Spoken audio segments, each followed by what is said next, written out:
Bus ಎಲ್ಲರಿಗೂ ನಮಸ್ಕಾರ, welcome back to Sagar stories. ಮಗ್ಗ ಕಮೆಂಟ್ ಸೆಕ್ಷನ್ ಅಲ್ಲಂತೂ ನಾವು ಹುಡುಗರ್ದು ಒಂದೇ ಗೋಳು ಕಮೆಂಟ್ ಅಲ್ಲಿ ಹಾಕ್ತಾನೆ ಇದ್ದೀರಾ. WPL ಟಿಕೆಟ್ ಎಷ್ಟು, WPL ಹೆಂಗ್ ಬುಕ್ ಮಾಡೋದು, ಹೆಂಗ್ ಬುಕ್ ಮಾಡೋದು, ಹಂಗ್ ಬುಕ್ ಮಾಡೋದು, ಹಿಂಗ್ ಬುಕ್ ಮಾಡೋದು ಅಂತ. WPL ಆಲ್ರೆಡಿ ವಿಡಿಯೋ ಮಾಡಿ ಒಂದು 2 ವಾರನೇ ಆಗ್ತಾ ಬಂತು ಅಂತ ಕಾಣಿಸುತ್ತೆ. ಸೊ ಅವಾಗಲೇ ಓಪನ್ ಇತ್ತು. ಅವಾಗ ಆ್ಯಕ್ಚುಲಿ ಡಿಮ್ಯಾಂಡ್ ಇರಲಿಲ್ಲ ಟಿಕೆಟ್ಗೆ, ಅವಾಗ ಯಾರು ಬುಕ್ಕೇ ಮಾಡಿರಲಿಲ್ಲ ಟಿಕೆಟ್ನ. ಇನ್ಫ್ಯಾಕ್ಟ್ ಒಂದು ವಾರ ಫುಲ್ಲು ಸೋಲ್ಡ್ ಔಟ್ ಆಗಿರಲಿಲ್ಲ ಟಿಕೆಟು. ಆಮೇಲೆ ಇವಾಗ ಟಿಕೆಟೇ ಸಿಗ್ತಾ ಇಲ್ಲ, ಆ ಥರ ಆಗೋಗ್ಬಿಟ್ಟಿದೆ. WPL ಒಂಥರ ಕ್ರೇಜು, ಎಸ್ಪೆಷಲಿ ನಮ್ಮ RCB ಮ್ಯಾಚ್ಗೆ ಟಿಕೆಟೇ ಸಿಗದಂಗೆ ಆಗೋಗ್ಬಿಟ್ಟಿದೆ. ಇನ್ನು IPL ಅಲ್ಲಿ ಸಿಗುತ್ತಾ? IPL ಅಂತೂ ಅಷ್ಟು ಸುಮಾರಾಗಂತೂ ಸಿಗೋದೇ ಇಲ್ಲ ಟಿಕೆಟು. ಒಂಥರ ಕಾಯ್ಕೊಂಡು ಕೂತ್ಕೊಂಡಿರ್ಬೇಕು. ಆನ್ಲೈನಲ್ಲಿ ಎಸ್ಪೆಷಲಿ ಬುಕ್ ಮಾಡೋವಂಥವ್ರು ಕಾಯ್ಕೊಂಡು ಕೂತ್ಕೊಂಡಿರ್ಬೇಕು. ವಿತಿನ್ ಫ್ರಾಕ್ಷನ್ ಆಫ್ ಮಿನಿಟ್ಸಲ್ಲಿ 5 ರಿಂದ 10 ನಿಮಿಷಕ್ಕೆ ಎಲ್ಲ ಸೋಲ್ಡ್ ಔಟ್ ಆಗಿಬಿಡುತ್ತೆ. ಅದರಲ್ಲೂ ನಮ್ಮ ಚಿನ್ನಸ್ವಾಮಿ ಸ್ಟೇಡಿಯಮಲ್ಲಿ ಟಿಕೆಟ್ಸ್ಗಳನ್ನ ಬೇರೆ ಬ್ಲಾಕ್ ಮಾಡ್ತಾರೆ, ಗೊತ್ತಿರೋದೇ ನಿಮಗೆ. ಒಂಥರ ಸೆಲೆಕ್ಟಿವ್ ಟಿಕೆಟ್ಸ್ಗಳು ಮತ್ತು ಇಷ್ಟಿಷ್ಟೇ ಟಿಕೆಟ್ಸ್ಗಳನ್ನ ಮಾತ್ರ ಪಬ್ಲಿಕ್ಕಿಗೆ ಬಿಡೋದು. ಇನ್ನು majority of the tickets 32,000 33,000 capacity ಅಂತಂದರೆ ನಮ್ಮ ಫ್ಯಾನ್ಸ್ಗಳಿಗೆ ಅಂದರೆ ಜನರಿಗೆ ಪಬ್ಲಿಕ್ಕಿಗೆ ಸಿಗೋದು 10,000 ಟಿಕೆಟ್ ಸಿಕ್ಕರೆ ಹೆಚ್ಚೆಚ್ಚಾಗು. 10,000 ಸಿಗಲ್ಲ ನನ್ನ ಪ್ರಕಾರ. ಒಂದು 5-6 ಸಾವಿರ ಟಿಕೆಟ್ ಸಿಗ್ಬೋದು ಅಷ್ಟೇ ಪಬ್ಲಿಕ್ಲಿ ಅವೈಲೇಬಲ್. ಇನ್ನೆಲ್ಲ ಸ್ಪಾನ್ಸರ್ಸು ಅವರು ಇವರು ಅಂತೆಲ್ಲ ತಗೊಂಡ ಕ್ಲಬ್ ಮೆಂಬರ್ಸು ಅವರು ಇವರಿಗೆಲ್ಲ ದಾನ ಮಾಡಿಬಿಟ್ಟಿರ್ತಾರೆ. ಸೊ ನಮಗೆ ಟಿಕೆಟ್ಸ್ಗಳನ್ನೇ ಸಿಗೋದಿಲ್ಲ ಕರೆಕ್ಟಾಗಿ, ಯಾಕಂದರೆ ಎಲ್ಲ ಸ್ಟೇಡಿಯಮಲ್ಲೂ ಯೂಸಲಿ ಬ್ಲಾಕ್ ಮಾಡ್ತಾರೆ. ಬಟ್ ಚಿನ್ನಸ್ವಾಮಿ ಸ್ಟೇಡಿಯಮಲ್ಲಿ ಹೆವಿ ಬ್ಲಾಕ್ ಮಾಡ್ತಾರೆ.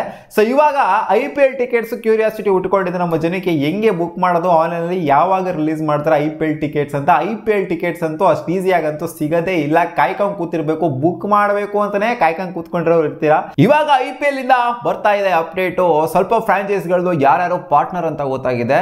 ಅಂದರೆ ಒಂದೊಂದು ಸ್ಟೇಡಿಯಂ, ಅಂದರೆ ಇವಾಗ ನಮ್ಮ home stadium Chinnaswamy stadium RCB ಯಾರನ್ನ ಬೇಕಾದ್ರೂ ಪಾರ್ಟ್ನರ್ ಆಗಿ ಮಾಡ್ಕೋಬೋದು ಟಿಕೆಟ್ಸ್ಗೆ. So RCB last time RCB ವೆಬ್ಸೈಟಲ್ಲೇ ರಿಲೀಸ್ ಮಾಡಿತ್ತು ಟಿಕೆಟ್ಸ್ನ, ನಿಮಗೆ ಗೊತ್ತಿರುತ್ತೆ ಅಂತ ಅಂದ್ಕೊಂಡಿದ್ದ, ಜೊತೆಗೆ ಬುಕ್ಕು ಕೂಡ ಮಾಡಿರ್ತೀರಾ. ಸೊ ಇಲ್ಲಿ ಬೇರೆ ಬೇರೆ ಫ್ರಾಂಚೈಸ್ಗಳು ಬೇರೆಯವ್ರನ್ನ ಪಾರ್ಟ್ನರ್ ಆಗಿ ಮಾಡ್ಕೊಂಡಿದೆ. ಇವಾಗ ವುಮೆನ್ಸ್ ಪ್ರೀಮಿಯರ್ ಲೀಗಲ್ಲಿ ಎಲ್ಲರೂ ಬುಕ್ ಮೈ ಶೋಲೇ ಬುಕ್ ಮಾಡ್ತಾ ಇರೋದು. ಸೊ ಆ ಥರ ಅಲ್ಲ, ಇಲ್ಲಿ ಬೇರೆ ಇದರಲ್ಲೇ ಬೇರೆ ಸೈಟಲ್ಲೇ ನೀವು ಬುಕ್ ಮಾಡಬೇಕಾಗತ್ತೆ ಟಿಕೆಟ್ಸ್ನ. ಇವಾಗ ಹೇಳ್ತೀವಿ ನೋಡಿ, ಈ ಫ್ರಾಂಚೈಸ್ಗಳು ಅವರವರ ಪಾರ್ಟ್ನರ್ಸ್ಗಳನ್ನ ನಿರ್ಧಾರ ಮಾಡಿಬಿಟ್ಟು ಹೇಳಿದ್ದಾರೆ. ಜೊತೆಗೆ ಪ್ರೀ ರಿಜಿಸ್ಟ್ರೇಷನ್ಸ್ ಕೂಡ ಬಿಟ್ಟಿದ್ದಾರೆ ಟಿಕೆಟ್ನ ಬುಕ್ ಮಾಡೋದಕ್ಕೆ. ಇನ್ನೇನು ಪ್ರೀ ರಿಜಿಸ್ಟ್ರೇಷನ್ನೇ ಬಿಟ್ಟಿದ್ದಾರೆ ಅಂತ ಅಂದರೆ ಇನ್ನೇನು ನೆಕ್ಸ್ಟ್ ವೀಕಲ್ಲಿ ಸ್ಟಾರ್ಟಿಂಗಲ್ಲೇ ಅಥವಾ ಮಿಡ್ಡಲ್ಲಿ ನನ್ನ ಪ್ರಕಾರ ಟಿಕೆಟ್ಸ್ಗಳೆಲ್ಲ ಆನ್ಲೈನ್ ಹೋಗುತ್ತೆ ಅಂತ ಅಂದ್ಕೊಂಡಿದ್ದೀನಿ. ಸೊ RCB ಅವರಂತೂ ಯಾವುದೇ ಅಪ್ಡೇಟ್ನ ಕೊಟ್ಟಿಲ್ಲ. RCB ಅಪ್ಡೇಟ್ ಕೊಡ್ತಾರೆ, 1 ದಿನ 2 ದಿನ ಮುಂಚೆ ಕೊಡಬಹುದು, ಇಲ್ಲಾಂದರೆ ಟಕಾರ್ನಾಗ ರಿಲೀಸ್ ಮಾಡಿದ್ರು ಮಾಡ್ಬಿಡ್ಬೋದು, ಗೊತ್ತಿಲ್ಲ. ಸೊ ಎಲ್ಲದಕ್ಕೂ ರೆಡಿ ಆಗಿರಬೇಕು ಟಿಕೆಟ್ಸ್ನ ಬುಕ್ ಮಾಡ್ಕೊಳ್ಳೋದಕ್ಕೆ. ನೀವು ಪೇಟಿಎಂ ಇನ್ಸೈಡರಲ್ಲಿ ನೀವು ಬುಕ್ ಮಾಡಬೇಕು.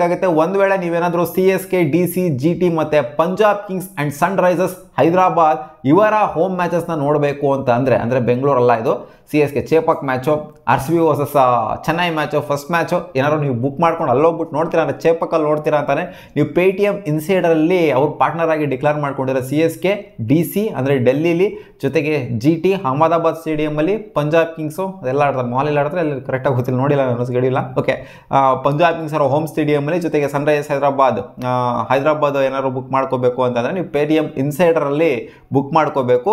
ಜೊತೆಗೆ ಬುಕ್ ಮೈ ಶೋ ಅಲ್ಲಿ ನಿಮಗೆ 2 ಫ್ರಾಂಚೈಸ್ಗಳು ಪಾರ್ಟ್ನರ್ ಆಗಿ ಡಿಕ್ಲೇರ್ ಮಾಡ್ಕೊಂಡಿದ್ದಾರೆ. ಅದು RR ಮತ್ತು ಮುಂಬೈ ಇಂಡಿಯನ್ಸ್ ಅವರು. ಮುಂಬೈ ಇಂಡಿಯನ್ಸ್ ಹೋಮ್ ಮ್ಯಾಚಸ್ ಜೊತೆಗೆ RRದು ಹೋಮ್ ಮ್ಯಾಚಸ್ ಎಲ್ಲ ನಿಮಗೆ ಬುಕ್ ಮೈ ಶೋ ಅಲ್ಲಿ ಸಿಗುತ್ತೆ.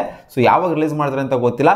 ಇನ್ನ ಒಂದು LSC ಅವರು ಕೂಡ ಅವರ ಪ್ರೀ ರಿಜಿಸ್ಟ್ರೇಷನ್ ನ ಅನೌನ್ಸ್ ಮಾಡಿದ್ದಾರೆ. LSC ಅವರು ಕೂಡ ನಮ್ಮ RCB ತರನೇ ಅವರ ವೆಬ್ಸೈಟ್ ಅಲ್ಲೇನೆ, ಲಕ್ನೋ ಸೂಪರ್ ಜೈಂಟ್ಸ್ ವೆಬ್ಸೈಟ್ ಅಲ್ಲೇನೆ ಟಿಕೆಟ್ಸ್ಗಳನ್ನ ಬಿಡ್ತಾ ಇದ್ದಾರೆ ಆನ್ಲೈನ್ ಆಗಿ. ಯಾವಾಗ ಬಿಡ್ತಾರೆ ಅಂತ ಪರ್ಟಿಕ್ಯುಲರ್ ಡೇಟ್ ನೀನು ಬಿಟ್ಟಿಲ್ಲ, ಒಟ್ಟಲ್ಲಿ ಪ್ರೀ ರಿಜಿಸ್ಟ್ರೇಷನ್ ಬಿಟ್ಟಿದ್ದಾರೆ. ನಮ್ಮ RCB ಯಾವುದೇ ಪ್ರೀ ರಿಜಿಸ್ಟ್ರೇಷನ್ ಇನ್ನೂ ಬಿಟ್ಟಿಲ್ಲ. ನಮ್ಮ RCB ಕೂಡ RCB ವೆಬ್ಸೈಟಲ್ಲೇ, RCB ಅಫಿಷಿಯಲ್ ವೆಬ್ಸೈಟಲ್ಲಿ ಈ ಸಲ ಟಿಕೆಟ್ಸ್ನ ಬಿಡುತ್ತೆ. ಇನ್ನು ಯಾವುದೇ ಪಾರ್ಟ್ನರ್ ಅಂತ ಏನೋ ಡಿಕ್ಲೇರ್ ಮಾಡ್ಕೊಂಡಿಲ್ಲ. ಪಾರ್ಟ್ನರ್ ಡಿಕ್ಲೇರ್ ಮಾಡ್ಕೊಳ್ಳೋಂಥ ಅಗತ್ಯತೆ ಇಲ್ಲ, ಯಾಕಂದರೆ ಲಾಸ್ಟ್ ಟೈಮೇ ಒಂಥರ ಸಕ್ಸಸ್ಫುಲ್ ಆಗಿ ಹೋಗಿತ್ತು ಟಿಕೆಟ್ಸ್ಗಳೆಲ್ಲ ಆನ್ಲೈನು. ಸೊ ಈ ಟೈಮು ಕೂಡ RCB ವೆಬ್ಸೈಟಲ್ಲೇ ಬರುತ್ತೆ ಪಕ್ಕ. ಸೊ ಎಲ್ಲ RCB ವೆಬ್ಸೈಟ್ನ ಯಾವಾಗಲೂ ನೋಡ್ತಾ ಇರಿ, ಜೊತೆಗೆ RCB ಪೇಜ್ನ ಕೂಡ ಫಾಲೋ ಮಾಡ್ತಾ ಇರಿ. ಟಕಾರನಂಗೆ ಬಿಟ್ಬಿಡ್ತಾರೆ ಒಂದೊಂದ್ಸಲ ಹೇಳ್ದಂಗೆ. ನನ್ನ ಪ್ರಕಾರ ನೆಕ್ಸ್ಟ್ ವೀಕು ಟಿಕೆಟ್ಸು ಆನ್ಲೈನ್ ಹೋಗುತ್ತೆ. ಅದು ಯಾವಾಗ ಹೋಗುತ್ತೆ ಅಂತ ಗೊತ್ತಿಲ್ಲ, ಒಟ್ಟಿನಲ್ಲಿ ಅಪ್ಡೇಟ್ ಅಂತೂ ಕೊಡ್ತಾರೆ. ಸೊ ನೋಡೋಣ, ಆದಷ್ಟು ರೆಡಿಯಾಗಿರಿ ಟಿಕೆಟ್ಸ್ಗಳನ್ನ ಬುಕ್ ಮಾಡೋಕ್ಕೆ. ಯಾಕಂದರೆ 5 ರಿಂದ 10 ನಿಮಿಷ ನಿಮಗೆ ಮ್ಯಾಕ್ಸಿಮಮ್ ಅಂತಂದರೆ ಒಂದು 20 ನಿಮಿಷ ಟಿಕೆಟ್ಸ್ ಅವೈಲೇಬಲ್ ಇರುತ್ತೆ. ಎಲ್ಲ ಸೋಲ್ಡ್ ಔಟ್ ಆಗ್ಬಿಡುತ್ತೆ. ನಮ್ಮ ಚಿನ್ನಸ್ವಾಮಿ ಸ್ಟೇಡಿಯಮ್ದು ಕೇಳಬೇಕಾದ್ರು ಟಕ ನಂಗೆ ಕಾಯ್ಕೊಂಡು ಕೂತ್ಕೊಂಡಿರ್ತಾರೆ. ವುಮೆನ್ಸ್ ಪ್ರೀಮಿಯರ್ ಲೀಗ್ದೆ ಜೋಶ್ ಜಾಸ್ತಿ ಆಯಿತು ಅಂತ ಇವಾಗ ಸೋಲ್ಡ್ ಔಟ್ ಆಗಿದೆ. ಇನ್ನು ಮುಂದೆ ಬರುವಂಥ ಮ್ಯಾಚ್ಗಳಿಗೆ ಎಲ್ಲ ಸೋಲ್ಡ್ ಔಟ್ ಆಗೋಗ್ಬಿಟ್ಟಿದೆ. ಇನ್ನು ಮೆನ್ಸಿಗೆ ಕೇಳಬೇಕಾಗೋರು ಲಾಸ್ಟ್ ಟೈಮ್ ಅಂತೂ ಕೇಳಂಗೇನಿಲ್ಲ, ಅದು ಎಷ್ಟು ಟಿಕೆಟ್ ಬಿಟ್ಟಿದ್ರು ಅಂತ ನಮಗಂತೂ ಗೊತ್ತಿರಲಿಲ್ಲ. ಆಫ್ಲೈನ್ ಟಿಕೆಟ್ಸ್ ಬೇರೆ ಇರ್ತಾವೆ, ಆನ್ಲೈನಲ್ಲಿ ನನ್ನ ಪ್ರಕಾರ ಲಿಮಿಟೆಡ್ ಟಿಕೆಟ್ಸ್ಗಳನ್ನೇ ಬಿಟ್ಟರು. ಒಂದು 2,000-2,500 ಟಿಕೆಟ್ಸ್ನ ಬಿಟ್ಟಿದ್ರು, ಅಷ್ಟನ್ನೇ ಸ್ಟಾರ್ಟಿಂಗಲ್ಲಿ ಬಿಡೋದು. ಸೆಕೆಂಡ್ ಫೇಸಲ್ಲಿ ನೋಡಿ ಬಿಟ್ಟರು ಒಂದೊಂದ್ಸಲ. ಫಸ್ಟ್ ಫೇಸು ಸೆಕೆಂಡ್ ಫೇಸ್ ಅಂತೆಲ್ಲ ಬರೀ ಬ್ಲಾಕ್ ಮಾಡ್ಕೊಂಡು ಕೂತ್ಕೊಂತಾರೆ ಅಷ್ಟೇ ಅವರು, ಸ್ವಲ್ಪ ದುಡ್ಡನ್ನ ಜಾಸ್ತಿ ಮಾಡ್ಕೊಳ್ಳೋದಕ್ಕೆ, ಡಿಮ್ಯಾಂಡ್ನ ಕ್ರಿಯೇಟ್ ಮಾಡೋದಕ್ಕೆ.